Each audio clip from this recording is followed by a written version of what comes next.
பீகாரில் இரண்டாம் கட்ட தேர்தல் வாக்குப்பதிவு நிறைவு. 5 மணி நிலவரப்படி 67.14% வாக்குகள் பதிவு.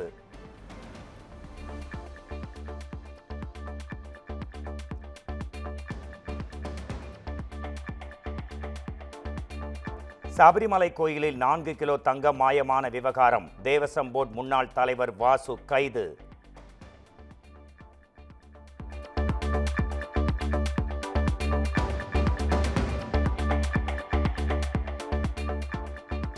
தமிழ்நாடு உள்ளிட்ட மாநிலங்களில் எஸ்ஐஆர் பணிகளை தொடர தடையில்லை. திமுக தொடர்ந்த வழக்கில் உச்சநீதிமன்றம் உத்தரவு.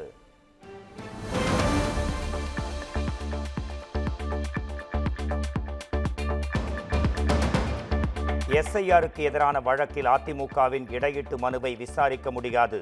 தனியாக ரிட் மனு தாக்கல் செய்யுமாறு உச்சநீதிமன்ற நீதிபதிகள் அறிவுரை.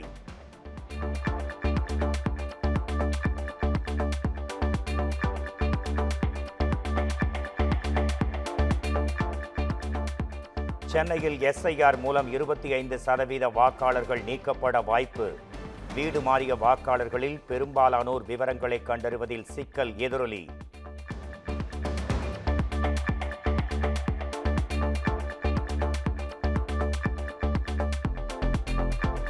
நடிகர்கள் அஜித் குமார், எஸ்வி சேகர், நடிகை ரம்யா கிருஷ்ணன், அமைச்சர் மா சுப்பிரமணியன் ஆகியோர் வீடுகளுக்கு வெடிகுண்டு மிரட்டல். டிஜிபி அலுவலகத்திற்கு வந்த மிரட்டலை தொடர்ந்து நடத்தப்பட்ட சோதனைகளில் மிரட்டல் புரளி என தகவல்.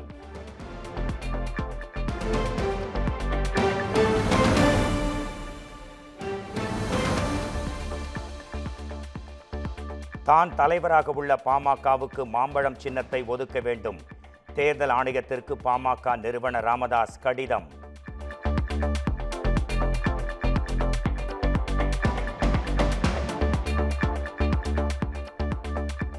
சாத்தான்குளம் வழக்கு விசாரணையை முடிக்க 6 மாத கால அவகாசம் கேட்பது ஏன்? சிபிஐக்கு உயர்நீதிமன்ற மதுரை அமர்வு கேள்வி.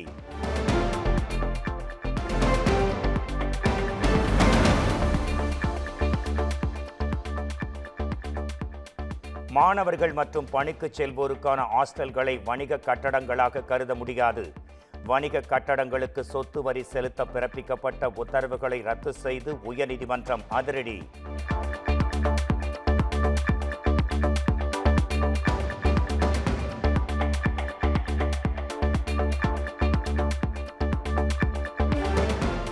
மதுபானத்திற்கு கூடுதலாக 10 ரூபாய் வசூலித்ததற்காக 5000 ரூபாய் இழப்பீடு வழங்க வேண்டும். மாதவரம் டாஸ்மாக் கடை விற்பனையாளருக்கு சென்னை நுகர்வோர் தீர்ப்பாயம் உத்தரவு.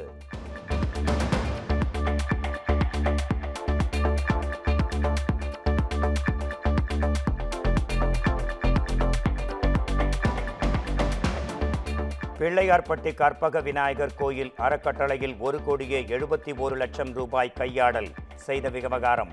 முன்னாள் நிர்வாகிகள் உள்பட 7 பேர் மீது போலீசார் வழக்கு பதிவு செய்து விசாரணை.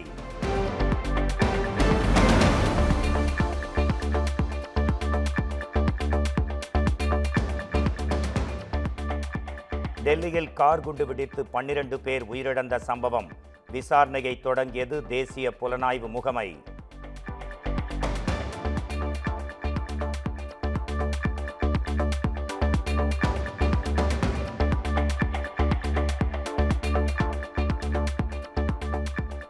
டெல்லியில் 12 பேர் உயிரிழக்க காரணமாக கருதப்படும் பெண் டாக்டர் புகைப்படம் வெளியீடு.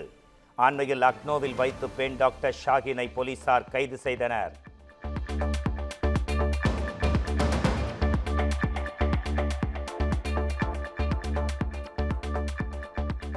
டெல்லியில் வெடித்த காரை ஓட்டிச் சென்றதாக கூறப்படும் உபர் நபியின் தாய் மற்றும் சகோதரர் காஷ்மீரில் கைது. சம்பவம் தொடர்பாக தீவிர விசாரணை நடத்தி வருவதாக தகவல்.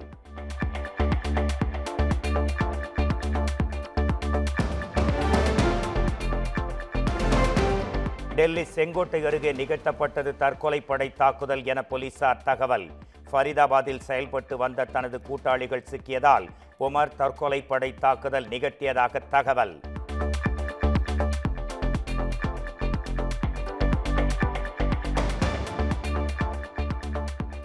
சதிச்செயலின் வேர் வரை விசாரணை நடத்தி உண்மைகளை கண்டுபிடிப்போம். டெல்லி கார் வெடிப்பு சம்பவம் தொடர்பாக பூட்டானில் பிரதமர் நரேந்திர மோடி பேச்சு.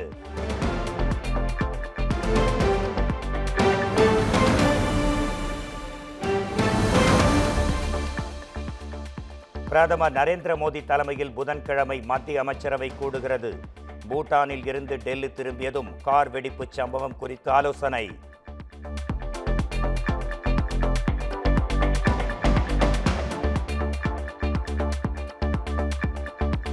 கார் வெடிப்பு சம்பவம் தொடர்பான உண்மை மக்களுக்கு விரைவில் தெரிவிக்கப்படும்.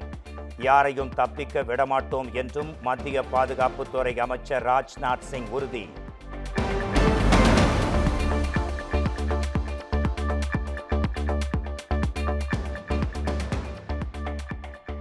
டெல்லி செங்கோட்டை 3 நாட்களுக்கு அடைப்பு. கார் வெடிப்பு சம்பவத்தை தொடர்ந்து நடவடிக்கை.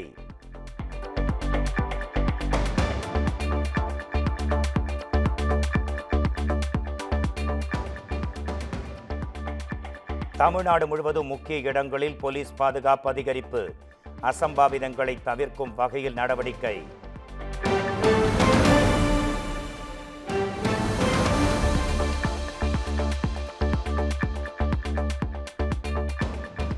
டெல்லி கார் குண்டுவெடிப்பு சம்பவத்திற்கு பொறுப்பேற்பது பிரதமரா, மத்திய உள்துறை அமைச்சரா?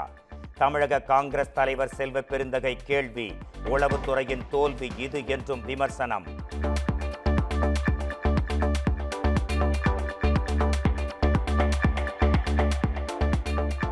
முன்னாள் அமைச்சர் சி.வி. சண்முகம் மீது நடவடிக்கை எடுக்க டிஜிபிக்கு மாநில மகளிர் ஆணையம் பரிந்துரை. விழுப்புரத்தில் நடைபெற்ற அதிமுக கூட்டத்தில் பெண்கள் குறித்து சர்ச்சையாக பேசிய விவகாரத்தில் நடவடிக்கை.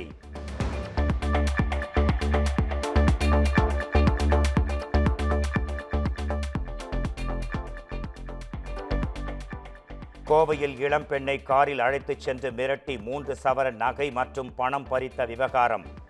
திண்டுக்கல் டிஎஸ்பி தங்கபாண்டியின் மகன் தருண் கைது. மேலும் ஒருவருக்கு வலைவீச்சு.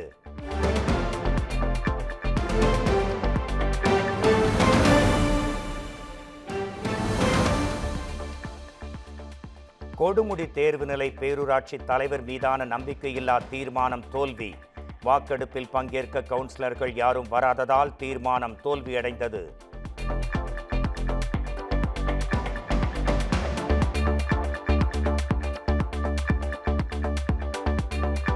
எஸ்ஐஆருக்கு எதிராக தமிழ்நாடு முழுவதும் திமுக கூட்டணி கட்சிகள் போராட்டம்.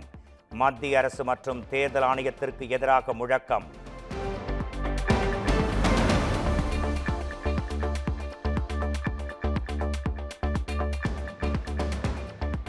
எஸ்ஐஆரை தடுப்பதே நம்முன் இப்போதுள்ள ஆகப்பெரும் கடமை.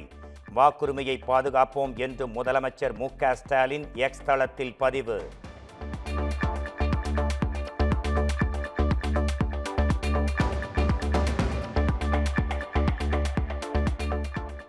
தமிழ்நாட்டின் மீது மத்திய அரசு எந்த பாகுபாடும் காட்டவில்லை. கோவையில் நடைபெற்ற பாஜக ஆலோசனை கூட்டத்தில் நிர்மலா சீதாராமன் பேச்சு.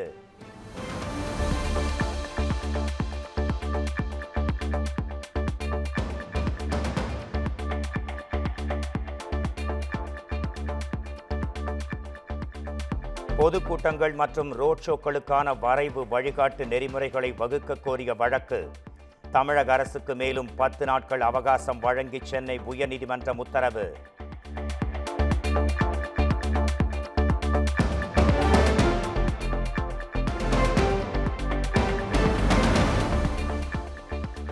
இரண்டாயிரத்து 26 சட்டப்பேரவை தேர்தலுக்காக பொதுச் சின்னம் கோரி டெல்லி தேர்தல் ஆணையத்தில் தமிழக வெற்றிக் கழகம் மனு. விசில், ஆட்டோ, சாம்பியன் கோப்பை உள்ளிட்ட சின்னங்களை பரிந்துரைத்திருப்பதாக தகவல்.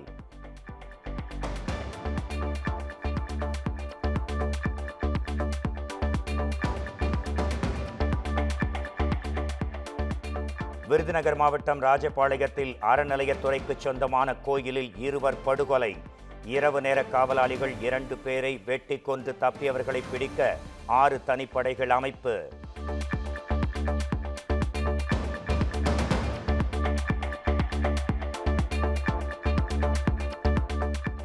தமிழகத்தில் ஆட்சி என்ற ஒன்று எதற்கு இருக்கிறது என தெரியவில்லை. விருதுநகரில் 2 கொலை குறித்து எதிர்க்கட்சித் தலைவர் எடப்பாடி பழனிசாமி கண்டனம்.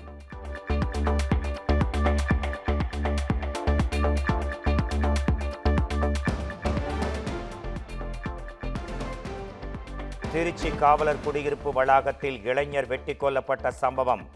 குற்றவாளி என கூறப்படும் சதீஷை துப்பாக்கியால் சுட்டு பிடித்த காவல்துறை.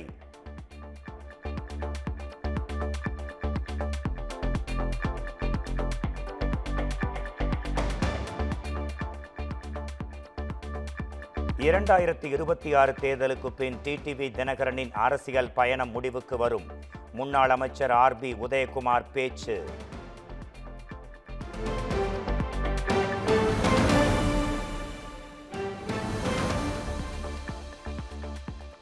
ஈரோடு அருகே கடத்தப்பட்டு 25 நாட்களுக்கு பின் 1.5 வயது பெண் குழந்தை மீட்டெடுக்கப்பட்ட வழக்கு. கைதான இருவரை 26ஆம் தேதி வரை காவலில் வைக்க மாவட்ட குற்றவியல் நீதிமன்றம் உத்தரவு.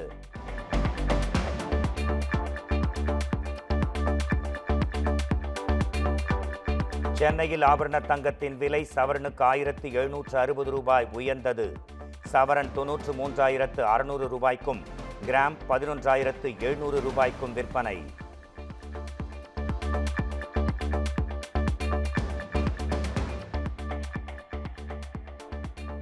இரிடியம் மோசடி விவகாரம் தொடர்பாக மேலும் 9 பேர் சென்னையில் கைது.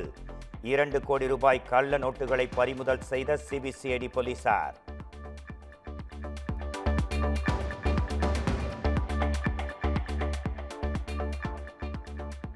கிருஷ்ணகிரி அருகே புதிய சிமெண்ட் சாலை சரிவர அமைக்கப்படவில்லை என புகார். பள்ளி மாணவர்கள் மற்றும் பொதுமக்கள் இணைந்து சாலை மறியல்.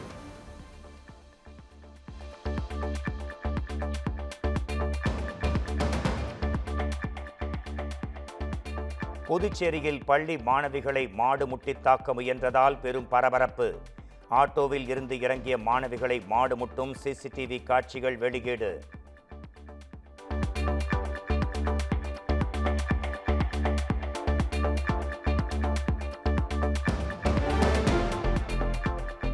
தெலங்கானாவில் ஓடும் பேருந்தில் திடீர் தீ விபத்து. ஜன்னல் கண்ணாடிகளை உடைத்து பயணிகள் வெளியேறியதால் அசம்பாவிதம் தவிர்ப்பு.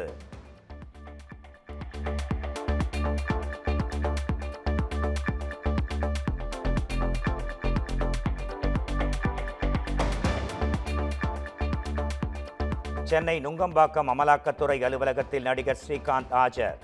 போதைப் பொருள் வழக்கு தொடர்பாக அதிகாரிகள் விசாரணை.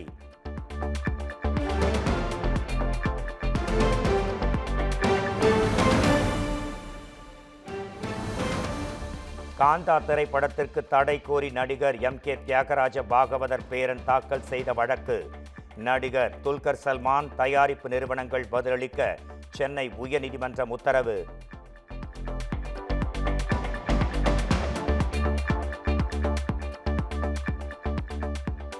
குற்றால அருவியில் குளிக்க அடம் பிடித்த நடிகர் கிங்காங். ஆலைக்காக தூக்கிச் சென்று குளிக்க வைத்த நடிகர் முத்துக்காளையின் வீடியோ வைரல்.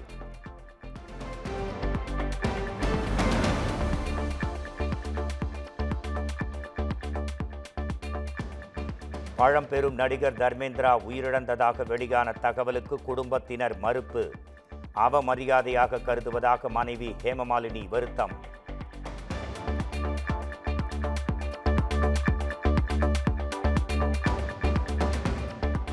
சினிமா கலை இயக்குனர் தோட்டா தரணிக்கு பிரான்சின் உயரிய விருது அறிவிப்பு. பிரான்ஸ் அரசின் விருதான ஷெவாலியே விருது 13ஆம் தேதி சென்னையில் வழங்கப்படவுள்ளது.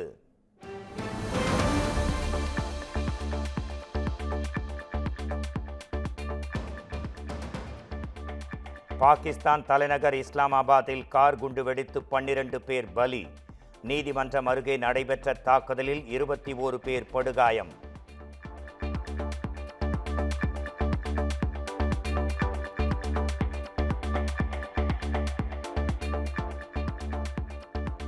டெல்லி கார் குண்டுவெடிப்பில் உயிரிழந்தவர்களுக்கு தலா 10 லட்சம் ரூபாய் நிவாரணம். காயமடைந்தவர்களுக்கு தலா 2 லட்சம் ரூபாய் நிவாரணம் அறிவித்தார் டெல்லி முதலமைச்சர் ரேகா குப்தா.